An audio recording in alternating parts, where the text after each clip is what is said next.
Daily kitchen റെസിപ്പിയിലേക്ക് എല്ലാവർക്കും സ്വാഗതം. ഞാൻ ഇന്നിവിടെ ചിക്കൻ കപ്സയാണ് തയ്യാറാക്കുന്നത്. അതിന് വേണ്ടിയിട്ട് ഞാനിവിടെ ഒരു 1200 കിലോ ഉള്ള ചിക്കൻ എടുത്തിട്ടുണ്ട്. ചിക്കൻ നമ്മൾ സ്കിന്നൊന്നും കളയുന്നില്ല, അത് നടുവ് കട്ട് ചെയ്തിട്ടാണ് ഇരിക്കുന്നത്. അപ്പോൾ നമുക്ക് ആദ്യം ഇതിൽ മസാലയൊക്കെ ഒന്ന് പിടിക്കാനായിട്ട് നമുക്ക് ഈ ചിക്കനിൽ ആദ്യം നമുക്കൊന്ന് ഈ കത്തി കൊണ്ട് ഇതേപോലെ ഒന്ന് കുത്തി കൊടുക്കാം. മാംസമുള്ള ഭാഗത്ത് കുത്തുകയാണെങ്കിൽ അപ്പോൾ നമുക്ക് ഈ മസാലയെല്ലാം ഉള്ളിൽ നന്നായി പിടിക്കാൻ വേണ്ടിയിട്ടാണ് നമ്മൾ ഇതുപോലെ ചെയ്യുന്നത്. ഇതേപോലെ മറ്റതും ചെയ്യാം. ചിക്കൻ അവിടെ മാറ്റി വെച്ചിട്ടുണ്ട്. നമുക്കിനി എന്തൊക്കെയാണ് ഇൻഗ്രീഡിയൻസ് വേണ്ടതെന്ന് നോക്കാം. ഇത് ക്യാരറ്റാണ്. ക്യാരറ്റ് ഇതുപോലെ ഗ്രേറ്റ് ചെയ്ത് എടുത്തിട്ടുള്ളതാണ്. 2 ക്യാരറ്റ് ഞാൻ എടുത്തിട്ടുണ്ട്. തക്കാളി വളരെ ചെറുതായിട്ട് കട്ട് ചെയ്തിട്ടുള്ളതാണിത്. 2 വലിയ തക്കാളിയാണ് ഞാനിവിടെ എടുത്തിട്ടുള്ളത്. സബോള 3 സബോള എടുത്തിട്ടുണ്ട്. ഇത് ഇതേപോലെ കട്ട് ചെയ്ത് വെച്ചിട്ടുണ്ട്. ഇത് ഓറഞ്ച് ഗ്രേറ്റ് ചെയ്ത് വെച്ചിട്ടുള്ളതാണ്. ഇതേപോലെ ഓറഞ്ചിൻ്റെ സ്കിൻ എടുത്ത് വെച്ചിട്ടുള്ളതാണ്. 1 സ്പൂണ് നമുക്ക് വേണ്ടത്. ഇത് ഉപ്പ് വേണം. ഇത് കപ്സ മിക്സാണിത്. ഇതിൽ എന്തൊക്കെയാണെന്ന് വെച്ചാൽ കറിയാമ്പൂ, കറുവപ്പട്ട, ഏലക്കായ, ഇത് 3 കൂടി പൊടിച്ച് വെച്ചിട്ടുള്ള മിക്സാണിത്. ലെമൺ ഇതുപോലെ ഉണങ്ങിയത് വേണം. നമുക്ക് വാങ്ങിക്കാൻ കിട്ടും. അതല്ലെങ്കിൽ നമുക്ക് വീട്ടിൽ ലെമണൊക്കെ ഉണ്ടെങ്കിൽ വാങ്ങിച്ച് ഫ്രിഡ്ജിൽ വെച്ചാൽ തനിയെ ഇതേപോലെ ഇരുന്ന് ഡ്രൈ ആയി നല്ല ഹാർഡായിട്ടിരുന്നോളും. അത് ഒരെണ്ണം. കുരുമുളക് പൊടി, ഇഞ്ചി വെളുത്തുള്ളി പേസ്റ്റ്, വെള്ളം വേണം, ഓയിൽ വേണം. ഓയിൽ നമുക്ക് വെളിച്ചെണ്ണ ഒഴികെ ബാക്കി ഏത് റിഫൈൻഡ് ഓയിൽ വേണമെങ്കിലും യൂസ് ചെയ്യാം. പിന്നെ നമുക്ക് ടൊമാറ്റോ പ്യൂരി വേണം. ഇതില്ലെങ്കിൽ തന്നെ നമുക്ക് 2-3 തക്കാളി എടുത്തിട്ട്, അല്ലെങ്കിൽ 2 തക്കാളി മതിയാവും. ചെറിയ തക്കാളി എടുത്തിട്ട് അതൊന്ന് വെവിച്ചിട്ട് സ്കിൻ കളഞ്ഞിട്ട് മിക്സിയിൽ അടിച്ചെടുത്താൽ നമുക്ക് അതേപോലെ ടൊമാറ്റോ പ്യൂരി ഉണ്ടാക്കിയെടുക്കാൻ പറ്റും. അങ്ങനെ ചെയ്താലും മതിയാവും. അപ്പോൾ നമുക്കിത് എങ്ങനെയാണ് തയ്യാറാക്കുന്നത് നോക്കാം. സ്റ്റവ് ഞാൻ ഓൺ ചെയ്തിട്ടുണ്ട്.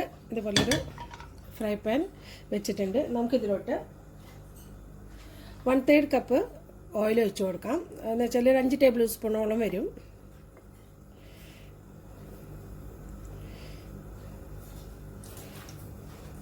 ഇത്ര ഓയിൽ വേണ്ടെന്നുള്ളവർക്ക് ഇതിൽ കുറവ് ഒഴിച്ചു കൊടുത്താലും മതിയാവും.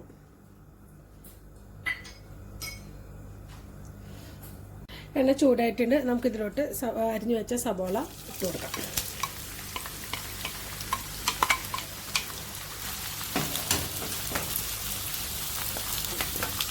ഇതൊന്ന് മൂത്ത് കഴിഞ്ഞ് നമുക്ക് ഇഞ്ചി വെളുത്തുള്ളി പേസ്റ്റ് ഇട്ട് കൊടുക്കാം.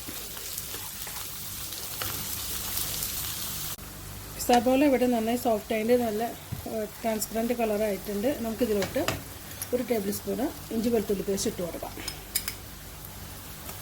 ഇത് ഞാനിവിടെ അളന്ന് വെച്ചിട്ടുണ്ടായിരുന്നതാണ്. ഇത് നന്നായി ബ്രൗൺ കളറാവുന്ന വരെ നമുക്കിത് വഴറ്റിയെടുക്കാം. സബോള ഒരുവിധം ബ്രൗണായി തുടങ്ങിയിട്ടുണ്ട്. ഇത് നല്ല ഹൈ ഫ്ലെയിമിലിട്ടിട്ടാണ് ഞാൻ സബോള വഴറ്റിയിരുന്നത്. നമുക്ക് തീയൊന്ന് കുറച്ച് കൊടുത്തതിന് ശേഷം നമുക്കിതിലോട്ട് നമ്മൾ ഇവിടെ വെറുതെ നമ്മളിത് പോക്ക് ചെയ്ത് വെച്ചിരിക്കുന്ന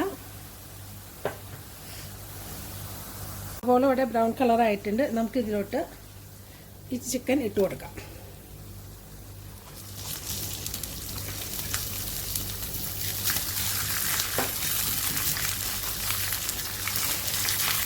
ഈ മാംസം കൂടുതലുള്ള ഭാഗം അടിയിലേക്ക് വെച്ച് കൊടുക്കണം. ഇതിൽ കിടന്നിട്ട് 2 വശം നന്നായി മൊരിയുന്ന വരെ നമുക്ക് ഇതേപോലെ ഇത് ഫ്രൈ ചെയ്തെടുക്കാം. ചിക്കൻ നമുക്കൊന്ന് മറിച്ചിട്ട് കിടക്കാം.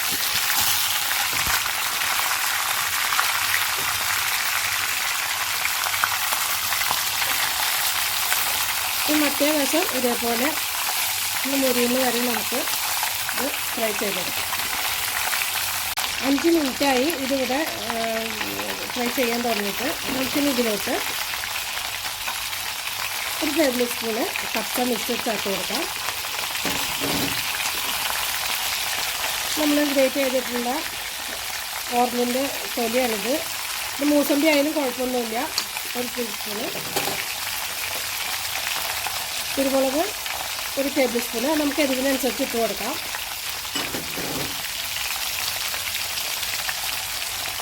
ഇത് ടൊമാറ്റോ വളരെ ചെറുതായിട്ട് അരിഞ്ഞതാണിത്. ഇത് 2 കപ്പുണ്ട്. 2 വലിയ തക്കാളിയാണ് ഞാനിവിടെ എടുത്തിട്ടുള്ളത്.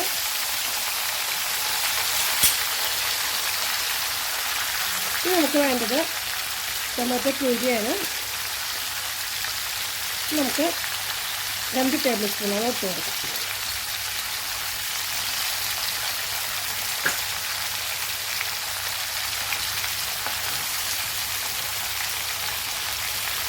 ഇതൊന്ന് മിക്സ് ചെയ്ത് കൊടുക്കാം.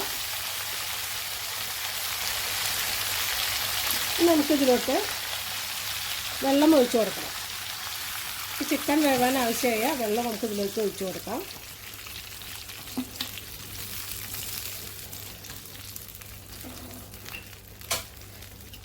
അതുപോലെ തന്നെ ഉപ്പ് നമ്മൾ ഓൾറെഡി ആദ്യം ഇട്ടിട്ടുണ്ട്. അപ്പോൾ നമുക്ക് ഒരു ചെറിയ സ്പൂൺ കൂടി ഉപ്പ് ചേർത്ത് കൊടുക്കാം. ഇത് നന്നായി മിക്സ് ചെയ്ത് നമുക്ക് മൂടി വെച്ചിട്ട് ഇത് വേവിക്കാം. വെള്ളം 1/2 ലിറ്ററാണ് ഞാൻ ഒഴിച്ചിട്ടുണ്ടായിരുന്നത് ആദ്യം. നമുക്കിത് ഏകദേശം ഒന്ന് മൂടത്തക്ക വിധത്തിൽ, ചിക്കൻ മൂടത്തക്ക വിധത്തിൽ നമുക്ക് വെള്ളം ഒഴിച്ചു കൊടുക്കാം. ഏകദേശം 1 ലിറ്ററോളം വെള്ളം ഞാൻ ഇതിൽ ഒഴിച്ചു കൊടുത്തിട്ടുണ്ട്. ഈ സമയത്ത് നമുക്ക് ഇതിൽ ഉപ്പ് ആവശ്യത്തിനുണ്ടോയെന്ന് നമുക്ക് ചെക്ക് ചെയ്യാവുന്നതാണ്. അപ്പോൾ നമുക്ക് ഇതിലോട്ട് കുറച്ചും കൂടി ഉപ്പിൻ്റെ ആവശ്യമുണ്ട്. കുറച്ചും കൂടി ഉപ്പ് വേണം ഇതിൽ. അപ്പോൾ കുറച്ചും കൂടി ഉപ്പ് ഞാൻ ചേർക്കുന്നുണ്ട്.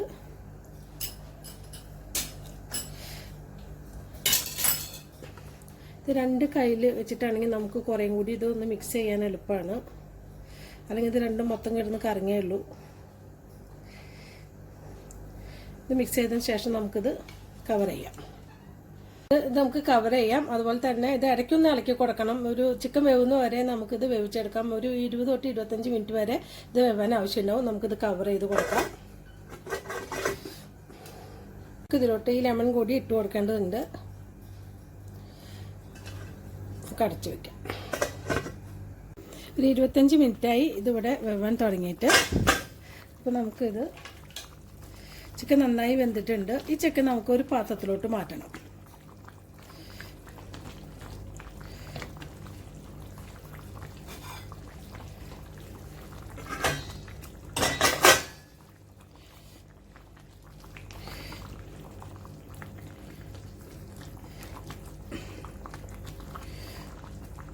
ചിക്കൻ നമുക്ക് മറ്റൊരു പാത്രത്തിലോട്ട് മാറ്റാം.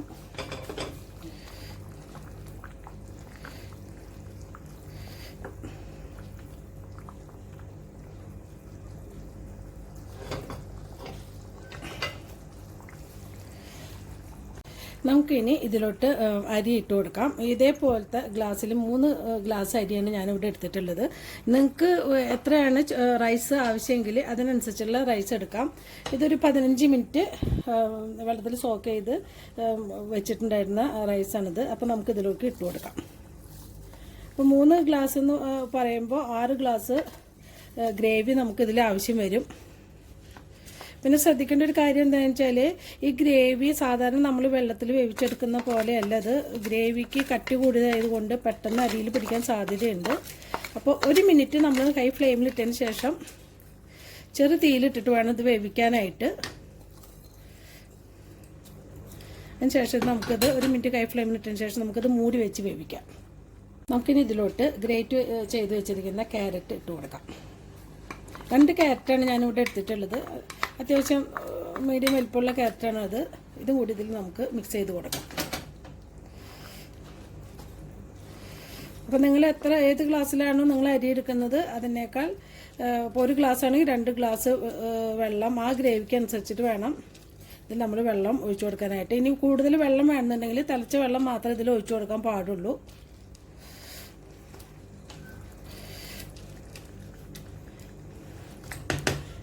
നമുക്കിതിന് മൂടി വയ്ക്കാം.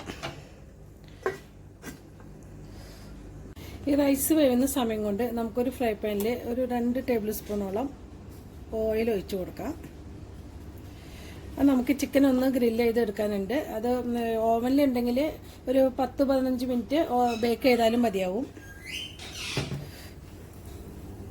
ഇതിലിവിടെ ചൂടായിട്ടുണ്ട്. നമുക്കിതിലോട്ട് ചിക്കൻ ഇട്ട് കൊടുക്കാം.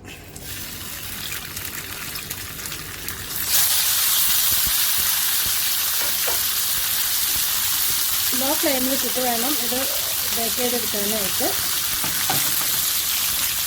ഇത് നമുക്ക് 2 വശം അതൊന്ന് മൊരിച്ചെടുക്കാം. ചിക്കൻ ഇവിടെ ഞാൻ മറിച്ചിട്ട് കൊടുത്തിട്ടുണ്ട്. അപ്പോൾ എല്ലാ വശവും ഒന്ന് നമുക്ക് ഇതേപോലെ ഒന്ന് മൊരിയാനായിട്ടൊന്ന്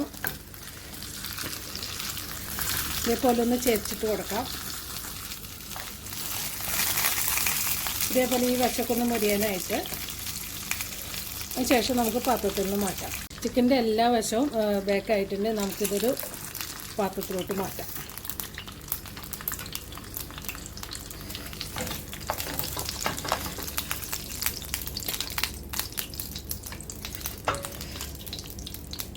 റൈസ് ഇവിടെ ഞാനൊരു 15 മിനിറ്റിലധികമായി വെച്ചിട്ട് വളരെ ചെറിയ ഫ്ലെയിമിലാണ് ഇട്ടിട്ടുണ്ടായിരുന്നത്. അതുകൊണ്ടാണ് ഇത്രയും സമയം എടുത്തത്. അപ്പോൾ നമുക്കിതിൻ്റെ അടിയിൽ വെള്ളമൊക്കെ ഒന്ന് വറ്റിപ്പോയി നോക്കാം. ഇതേപോലെ അടിയിൽ വെള്ളമൊക്കെ നന്നായി വറ്റിയിട്ടുണ്ട്. നമുക്കിനി സ്റ്റൗ ഓഫ് ചെയ്യാം. ഞാനിവിടെ ഒരു ചീനച്ചട്ടി വെച്ചിട്ടുണ്ട്. ഇത് നമുക്ക് ഗാർണിഷ് ചെയ്യാനായിട്ടുള്ള ബദാം പരിപ്പും മുന്തിരി നമുക്കൊന്ന് ഫ്രൈ ചെയ്തെടുക്കാനായിട്ടാണ്. ഇതിലോട്ട് ഞാൻ 1 ടേബിൾ സ്പൂണ് നെയ്യ് ഇട്ട് കൊടുക്കുന്നുണ്ട്. ഇത് നമ്മൾ കപ്സ വയ്ക്കാൻ ഉപയോഗിച്ച ഓയിൽ ഇട്ട് ഫ്രൈ ചെയ്താലും മതിയാവും.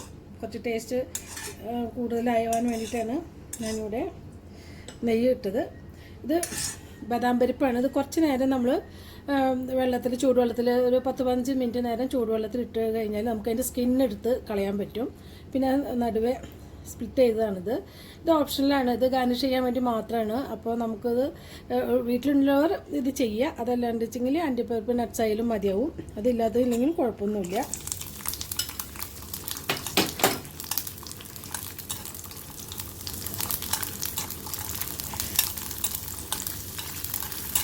ബിരിയാണി പോലെ തന്നെ കപ്സയും നമുക്ക് വളരെ ടേസ്റ്റി ആയിട്ടുള്ള ഒരു ഡിഷാണിത്. എപ്പോഴും ബിരിയാണി ഉണ്ടാക്കുമ്പോൾ ഒരു വെറൈറ്റിക്ക് വേണ്ടി നമുക്ക് ഈ കപ്സ ഒന്ന് ഉണ്ടാക്കി നോക്കാവുന്നേ ഉള്ളൂ.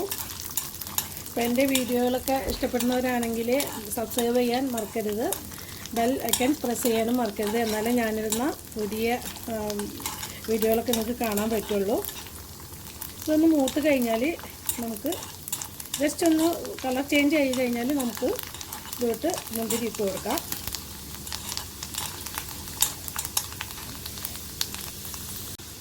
ജസ്റ്റ് കളർ ചേഞ്ച് ആയി വന്നിട്ടുണ്ട്. നമുക്കിതിലോട്ട് മുന്തിരി ഇട്ട് കൊടുക്കാം. ഇതൊക്കെ നിങ്ങൾക്ക് ഓപ്ഷനിലാണ്. എത്ര വേണമെന്ന് കൃത്യമായുള്ള അളവൊന്നുമില്ല. ഞാനിതിൽ 2-3 ടേബിൾ സ്പൂണോളം എടുത്തിട്ടുണ്ട്.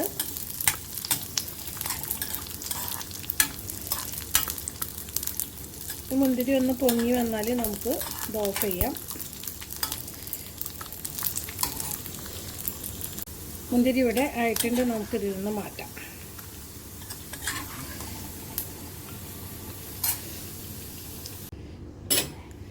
നമുക്കിവിടെ വേവിച്ച് വെക്കുന്ന ഈ ചിക്കനിലോട്ട് റൈസിലോട്ട് നമുക്കിത് ഒന്ന് ഇട്ട് കൊടുക്കാം.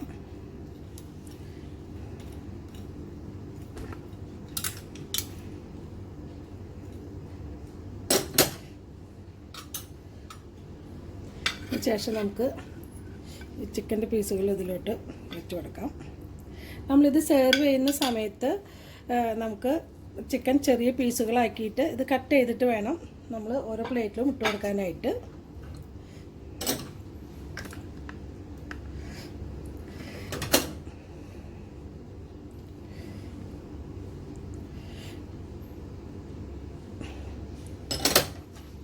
അപ്പോൾ നമ്മുടെ ചിക്കൻ കപ്സ ഇവിടെ റെഡി ആയിട്ടുണ്ട്. എല്ലാവരും ഇത് ട്രൈ ചെയ്ത് നോക്കണം. അടുത്ത് നല്ലൊരു റെസിപ്പി ആയിട്ട് എത്തുന്നതുവരെ താങ്ക് യു.